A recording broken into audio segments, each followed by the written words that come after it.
Okay, here we go.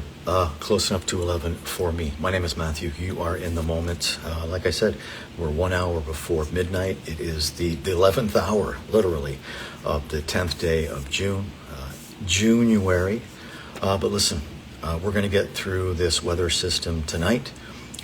And it's going to clear tomorrow morning, and we're looking at several days of sunshine in the upper teens and 20s. Thursday's looking like a fabulous day, so we just have to get through tonight. Speaking of tonight, I'm just in here real quick to tell you a couple of stories.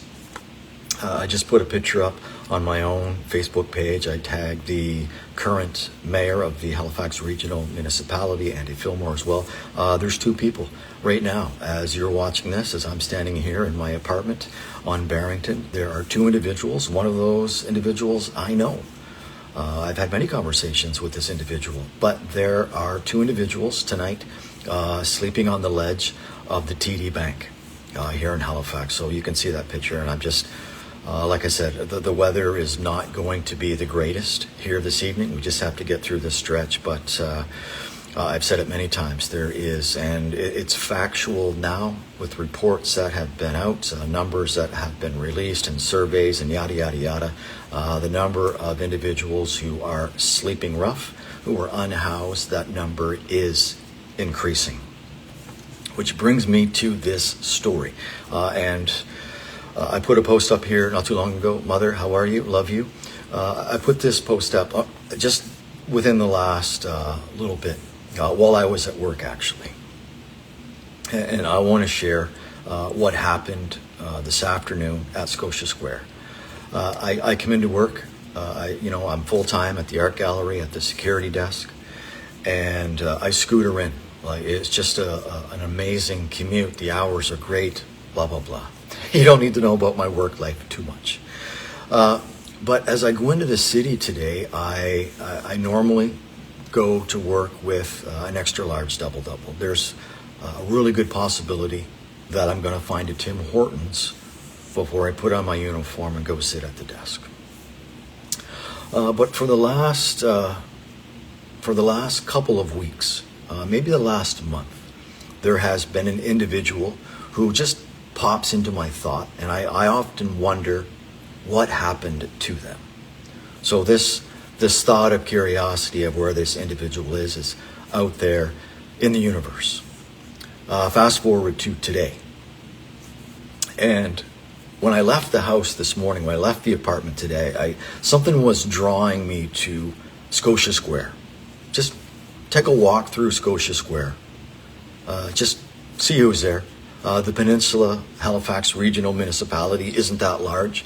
I've been here almost 4 years. Chances are I recognize a lot of faces.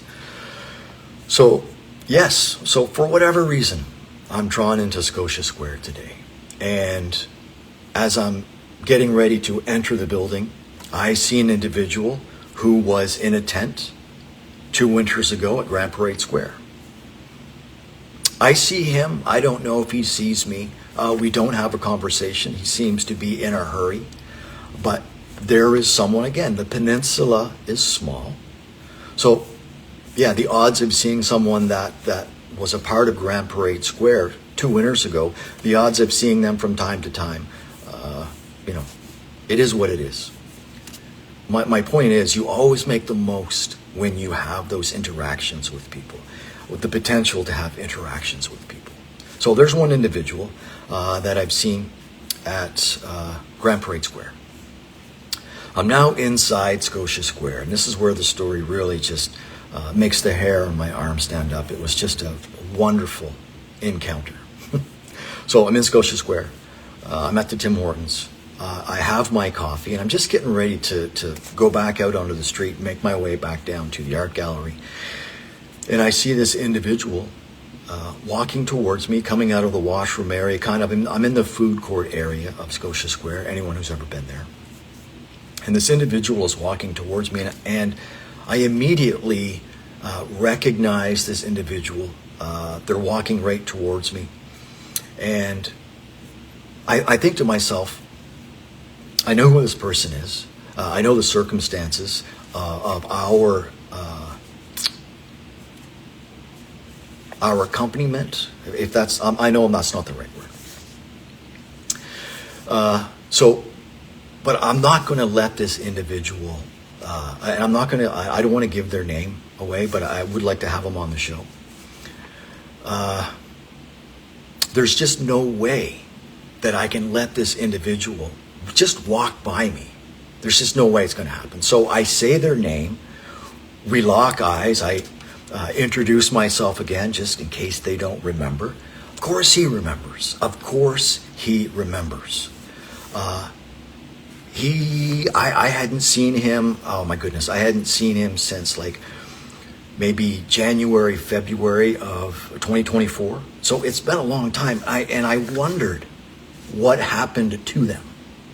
So fast forward to today, and again, going back, I've been thinking about this individual, and I thought that I had seen him in the city within the last couple weeks. And here this person is.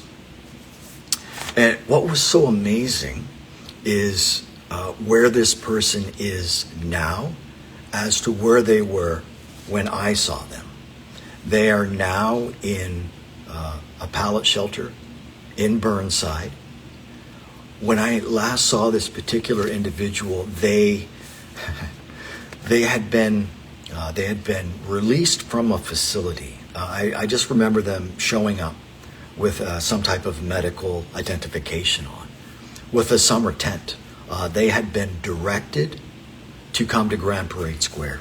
So this is going back to late 2023, early 2024. I literally have to go back into my daily journal to find out exactly when this last encounter. But it was like we had picked up from where we left off.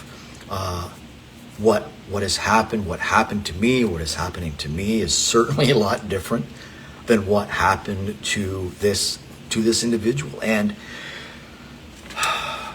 he's got my phone number now. It was just, we had to hug. Here we are in the middle of this food court, Scotia Square, not having any type of conversation for months and months and months. The last time I saw this individual, they were not in a good place. Not in a good place. Looks fantastic. It was so good to see this individual, and I hope he doesn't know anything about the radio program that I do. He has no idea. It's been that long, and I've been doing the radio program for a year. Just awesome. Listen, the moral of the story is, any acquaintance that you have, if you see them, even if you have an opportunity to speak with them for just 30 seconds, whether it's just saying hi, acknowledging them, passing by, is huge. And I'm just so glad that I just made that initial contact as this individual was walking by me. I just had to share that with you. It was just it really, again, I don't know what it was, but there was something telling me that I need to go to Scotia Square today. And that was definitely, here we are halfway through the year, mid part of June. Summer solstice is just coming up here. Definitely one of the highlights of 2025 for me. Okay, in here, just a few more moments. Just quickly, hockey. The Edmonton Oilers tomorrow night in Florida. It is an absolute must win. It's a must win for Edmonton tomorrow night. They have to even up the series to bring it back to Edmonton for a game, I believe, on Saturday night. So, hoping that there's still lots more hockey to come. So, go Edmonton, go. I'm going to be speaking with Michelle Hiltz within the next couple of days. Michelle Hiltz, unfortunately, lost her only brother, Robert Bobby Hiltz, passed away in a tent in Kentville a few months ago.